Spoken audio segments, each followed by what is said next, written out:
Now, South Africa's search for a new top judge is officially underway. The current Chief Justice retires in mid-October, and the Constitution requires the President to appoint his replacement. The first phase of the process is underway, and now 8 candidates are being considered for the job. But it won't be an easy selection process, as at least 4 of the candidates have strong backing in the legal fraternity. Now, to unpack this further, South African journalist and editor Diane Hawker joins me now. Good to see you, Diane. Now, let's start with a list of candidates. There are 8 names, we understand, on that list, and 2 of them have some controversy around them. Yes, absolutely. Good evening, Suleiman, and good evening to the viewers. Quite an interesting list released by the presidency. One of the names on the candidate is on the list of candidates is Judge John Hlophe, who is quite a controversial judge because he's recently been found guilty of misconduct, both by a tribunal as well as by the Judicial Service Commission, which is the body that is responsible for the process around disciplining judges. Also, another candidate who has been who's on that list is our current public protector, and she's turned out to also be quite a controversial addition to that list, considering the fact that she's lost a number of court challenges against decisions that she has made, and some of those losses have actually taken place at the Constitutional Court. Now, the Chief Justice in South Africa is the head of the judiciary as well as the head of the country's highest court, which is the Constitutional Court. So it's quite a significant position. The Chief Justice is basically on par with the Speaker of Parliament as one of the heads of government. So quite an important role in our judiciary. So additions like that to that list will obviously be watched quite closely to see if they make the shortlist or not. Well, we understand there are other strong contenders, like the man who's been trending in South Africa, Deputy Chief Justice Raymond Zondo from the State Capture Commission. He's among them, isn't he? Absolutely. And Judge Zondo is actually currently the acting Chief Justice because our Chief Justice has been on long leave since May. He is seen as quite a strong contender, but there are some concerns that he spent most of the time that he was at court, almost about 3 years now, working at the commission instead of actually being within the court space, working at the Constitutional Court.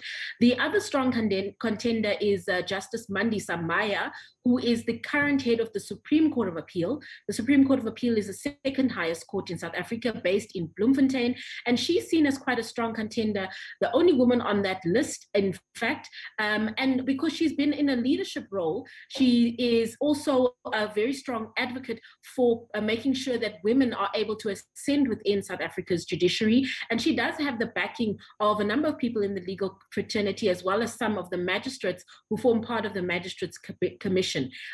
Another Constitutional Court judge, Judge Mbuyiseni Madlanga, also seen as a strong contender. He was the evidence leader in another very public process here in South Africa, the Marikana Commission. So in a way, he's also a bit of a household name. Of course, we'll have to see who gets shortlisted. The president has requested a shortlist of between 3 and 5 names from the panel that he's set up, and we'll have to see who of those people actually make it onto that shortlist. Well, talking about the president, Ramaphosa has chosen to have an advisory panel handle the shortlisting process, which, well, to the ordinary man there on the street would think that that was a fantastic one. But the president has been criticized for this. Yes, absolutely.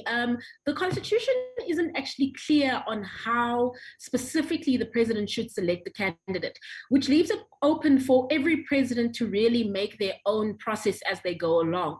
Now, President Ramaphosa has decided to set up a panel, and some of the people on that panel are the former public protector, for example, Thuli Madonsela, as well as the current and former justice ministers. Now, the criticism has come from some civil society groups, with them saying that he shouldn't have that many political appointees on the panel, that he should have added someone who was perhaps a former Constitutional Court judge or someone from the legal profession instead of having both the current and former justice minister.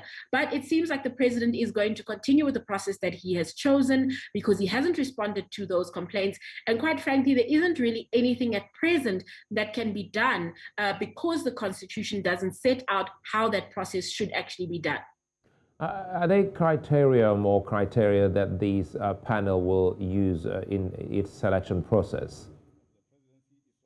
Yes, well, interestingly, there wasn't initially any criteria, but the presidency has put out, as part of the announcement of the names, they've put out some terms of reference for the panel, as well as some criteria. And amongst the criteria, you know, he's mentioned that the person who takes over the position as Chief Justice should have a very strong understanding of the separation of powers between the executive and the judiciary, and have been a champion for that separation of power and for the independence of the judiciary.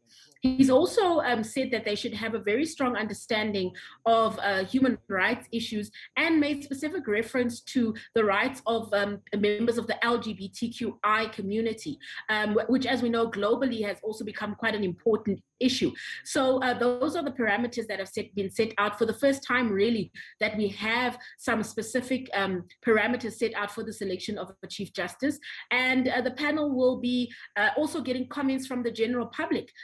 Those comments must be submitted by the 15th of October, and then they will have to submit that information to the president by the end of October.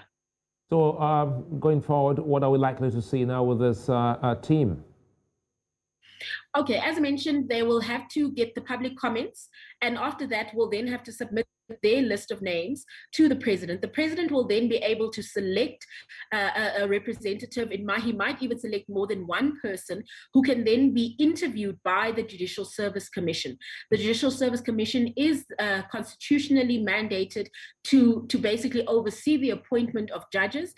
And he also has to consult with the heads of all the different political parties who are in the National Assembly. The Constitution doesn't specify what that consultation process should involve, but most likely he could follow a similar approach to what he's done with the COVID-19 situation, where he holds meetings with opposition leaders and then comes to a finding after that. So in all likelihood, we should have a new Chief Justice by early November who can take over that role and continue to be the head of the courts in South Africa.